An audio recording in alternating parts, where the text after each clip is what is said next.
Hi, I'm Lily Parker, and if there's one thing I've learned, it's that subtle manipulation can ruin even the strongest bonds.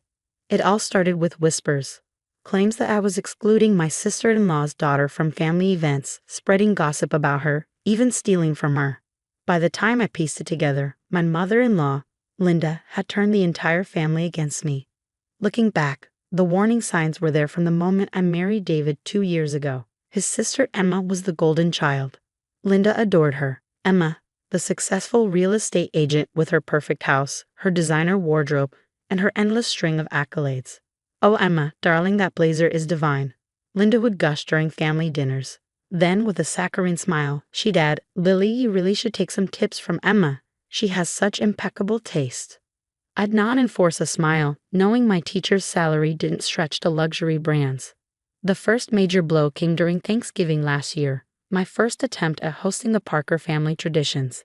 Everything was going smoothly until Emma arrived, late and dramatically flustered, as always. "Mom," she said with that honey-sweet tone that always set my nerves on edge, "did you know Lily didn't invite me to her girls' lunch last weekend?" I had to find out through cousin Sarah's Instagram story. My heart stopped. "What lunch? I didn't plan any." "Oh, Lily," Linda interrupted with a heavy sigh. "Emma's been so lonely since her breakup. How could you leave her out like that?" I started to explain, but Emma, ever the actress, was already dabbing her eyes.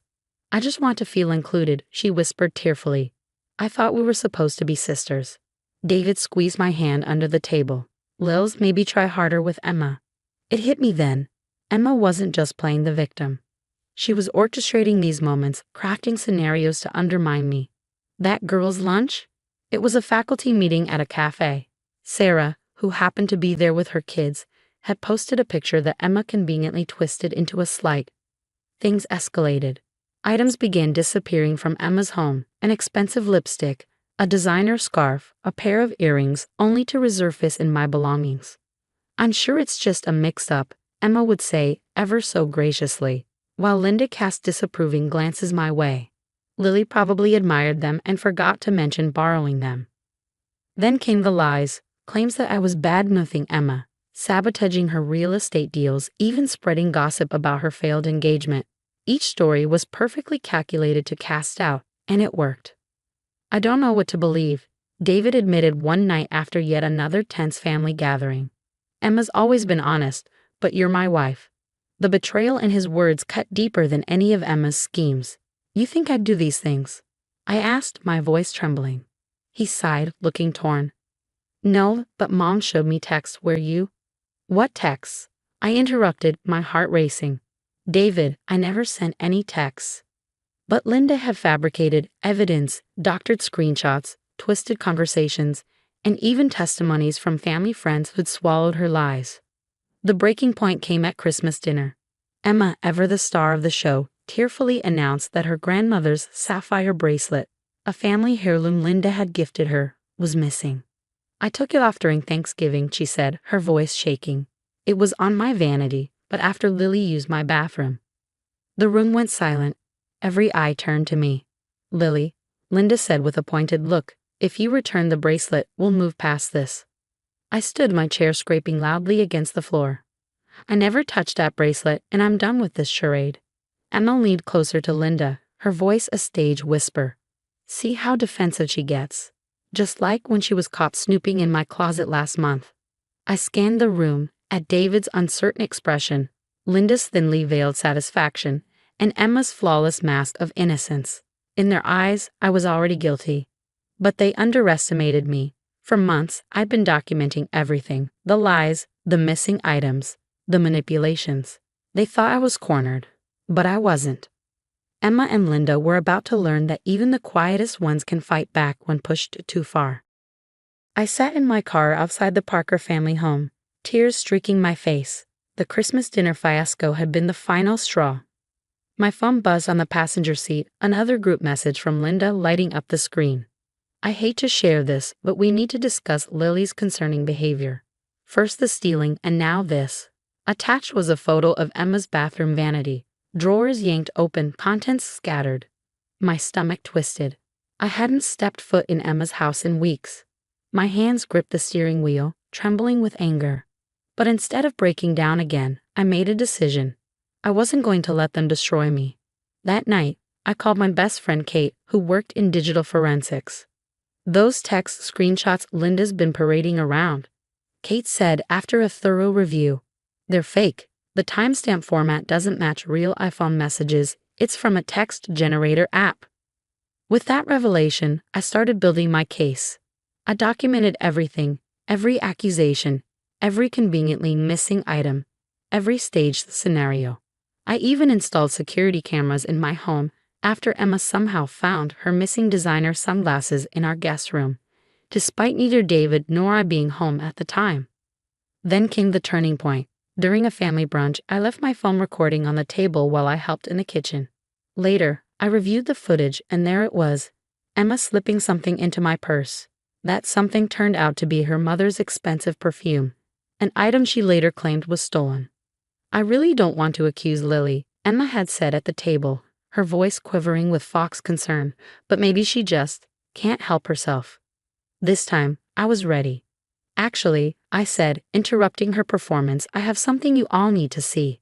I pulled out my phone and played the video. The room fell silent as Emma's face turned ghostly pale. Linda jumped to her defense almost immediately. "She was probably just returning it after finding it in your bag," Linda said, her voice sharp. "Really?" I replied calmly. "Then I'm sure you won't mind if I show the footage from last week, when Emma claimed I stole her bracelet." I brought up another recording, this one from our home security camera. It showed Emma sneaking into our house using the spare key David had given her for emergencies. She'd planted the bracelet behind our dresser herself, preparing for yet another dramatic accusation. Linda gasped, clutching her pearls. "You've been recording us? How dare you spy on family?" "Family doesn't set each other up," I shot back. "And if you're upset about that, you're really not going to like what's next." I pulled out a folder thick with evidence. "Here are the real text logs," I said, showing Emma coordinating with you, Linda, to fabricate those fake screenshots. "Here's a timeline of every incident you blamed on me, complete with proof I wasn't even there. And here's a credit report showing the card Emma opened in my name." "Yes, I know about that too." David, who had been silent until now, finally spoke. "Mom? Emma?" His voice cracked. "What is this?" Emma's usual tears began to flow, but for once, they weren't having their intended effect. "I don't understand," David said, turning to her. "Why would you do this?" "Because she's jealous," I said, my voice steady. "Aren't you, Emma? Ever since your engagement fell apart, you've been miserable watching your brother in a happy marriage. And Linda, you've never thought anyone was good enough for your son, have you?" Linda's face darkened. "Everything I've done has been to protect this family." "No," David said, standing, his voice firm. "Everything you've done has been to control this family. And I let you hurt my wife." The room was silent except for Emma's genuine sobs. My hands stopped trembling as I stood, gathering my folder. "I'm filing for a restraining order," I said calmly, "against both of you. And I've already reported the fraudulent credit card, Emma." "You can't do this," Linda sputtered. "We're family." I looked at her, unflinching. Family doesn't destroy each other. And this? The weeks after my revelation were pure chaos. Linda went into overdrive, launching a campaign to paint me as the villain. She claimed I had manufactured evidence to tear apart her perfect family.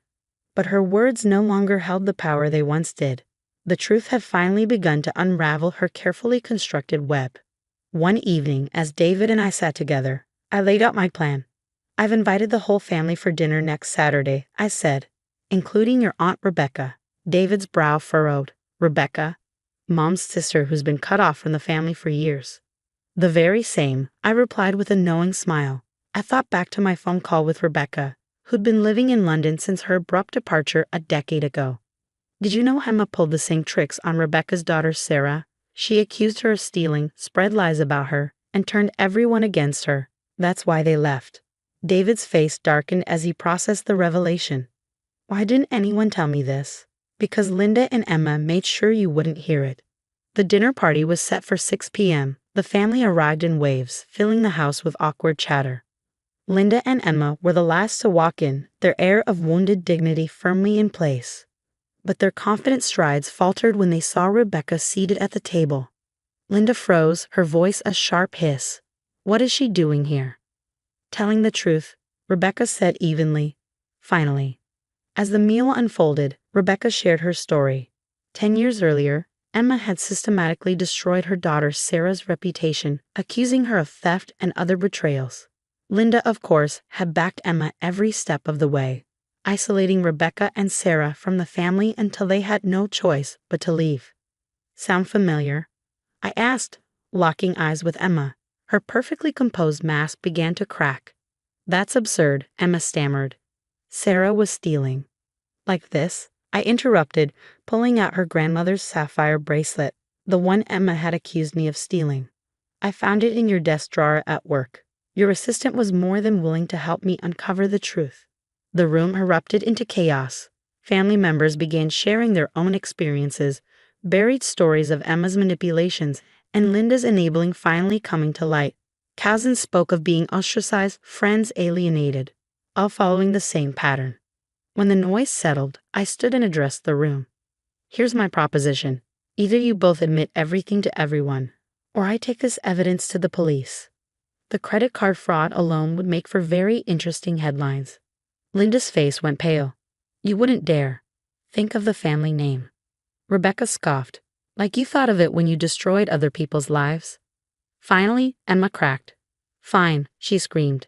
Yes, I did it. I set you up, planted things, faked messages. I couldn't stand watching you have everything I lost. And Mom helped because she's never thought you were good enough for David anyway. The confession was a tipping point. Family members who'd stayed silent for years now found their voices, condemning the toxic duo. Linda and Emma's house of cards collapsed under the weight of the truth. In the aftermath, Linda and Emma were cut off from the family, a poetic taste of their own medicine. David and I moved to a new home across town, determined to build a fresh start grounded in boundaries and honesty. Rebecca and Sarah returned from London, reconnecting with family members who now understood the truth. A week ago, I received a letter from Emma. An apology, perhaps? I haven't opened it yet. Some wounds take time to heal, and I'm learning that forgiveness doesn't always mean reconciliation. Recently, David asked me if I regretted marrying into his complicated family. I thought about the strength I'd discovered, the truth I'd unearthed, and the justice that had been served. No regrets, I told him. Sometimes you have to weather the storm to find your strength. The perfect daughter's mask had shattered. The manipulative mother-in-law's control had crumbled, and I had emerged stronger than ever. Now I want to hear from you. Have you ever faced someone who tried to ruin your reputation? How did you handle it? Sometimes the hardest battles aren't fought with fists, but with truth and patience. Share your stories in the comments below.